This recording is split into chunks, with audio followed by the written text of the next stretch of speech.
Adolfo Solís nos acompaña esta noche para el comentario editorial y más que presentar un comentario editorial vamos a platicar de un tema interesante que tiene que ver con los impuestos, el pago de impuestos y lo que tiene que ver también con la evasión derivado de la percepción de corrupción que existe en nuestro país. Adolfo, ¿cómo estás? Buenas Bien, noches. ¿cómo le da? Buenas noches. Pues platícanos, ¿qué es lo que has visto con estos estudios que se dan a nivel internacional? Sí, fíjate que se hace un estudio a nivel internacional en donde se compara Alemania, se compara Noruega, se compara Dinamarca, Suiza y Hong Kong.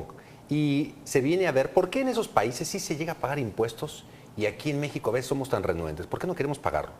Y uno de los factores fundamentales por los cuales los mexicanos no queremos pagar impuestos es porque 3 de cada 10 mexicanos percibe que nuestro país es corrupto. Y desde ahí empieza un deterioro de la política hacendaria. En estos países, 1 de cada 10 solo piensa que su país es corrupto. ¿Por qué es importante este fenómeno? Porque empiezan a evaluar que en México las personas tienen la percepción de que el gobierno se roba ese dinero, que el político se roba ese dinero. Y dice, ¿para qué pago esa cantidad que debidamente le debo de proporcionar al fisco si a final de cuentas se lo van a llevar a su bolsillo? En los países que prácticamente se estudiaron, se dan cuenta que 1 de cada 10 piensa que el dinero se malversa o se malgasta o se lo lleva a su bolsa. Es decir, prácticamente tienen confianza en su gobierno. Cuando se hace un análisis de qué afecta en el tema procesal, se dan cuenta que en México hay un análisis donde opera el principio de presunción de la legalidad. Es decir, todo lo que haga la autoridad, aunque viole tus derechos, aunque llegue y atropelle y vulnere tu esfera jurídica, con que plasme en sus actas que toda la actuación fue apegada a derecho, se presume que todo es legal. En los países desarrollados no opera el principio de presunción de legalidad de las actuaciones, opera un principio llamado de buena fe.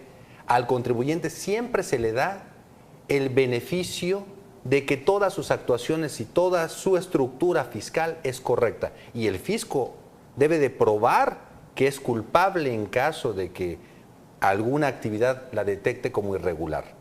Otro tema que resulta muy importante es que en todos los países desarrollados, casualmente, se perciben más impuestos y no hay necesidad de hacer una presión o represión al contribuyente. Hay un cumplimiento voluntario. En México tenemos una represión y una opresión hacia el gobernado. ¿Por qué se da esto? Porque en México se detecta que se evalúa al funcionario gubernamental, se le dice al funcionario y al auditor, tú para que me des señales de que eres un buen funcionario debes de determinar grandes créditos fiscales, debes de llegar y determinar grandes cantidades a los contribuyentes, tienes que practicar muchas auditorías, mientras en los países desarrollados no quieren practicar auditorías, no quieren presionar ni hacer represión al contribuyente. Que se dan cuenta que en México, cuando menos 1 de cada 100 personas que contribuyen a la hacienda pública ha tenido acciones penales.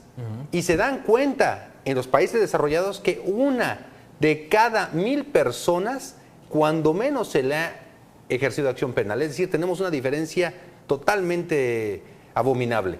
¿Qué pasa? También se dan cuenta en estos estudios que el contribuyente en México tiene una serie de cargas fiscales. Hoy me determinan un crédito de 1 millón de pesos y ese crédito al cabo de 3 años o 4 años se te hace 5, 6, 7 millones de pesos, se duplica, se triplica, se cuadruplica y no tiene un límite. Te va absorbiendo interés sobre interés. El gobierno se vuelve usurero.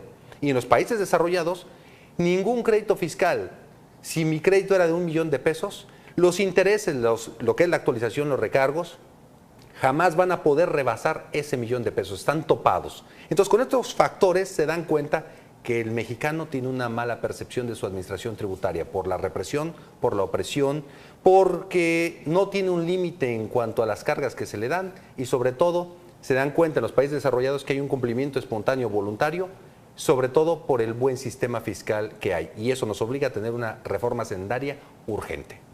Adolfo, muchas gracias y bueno, desgraciadamente esto se presenta en nuestro país, tiene uno que ser reprimido para pagar porque piensa uno que no se está canalizando adecuadamente el recurso. Desafortunadamente y tenemos que cambiar, por eso necesitamos una reforma hacendaria adecuada. Gracias, Adolfo. Es un placer, nos vemos pronto. Una pausa, regresamos con más.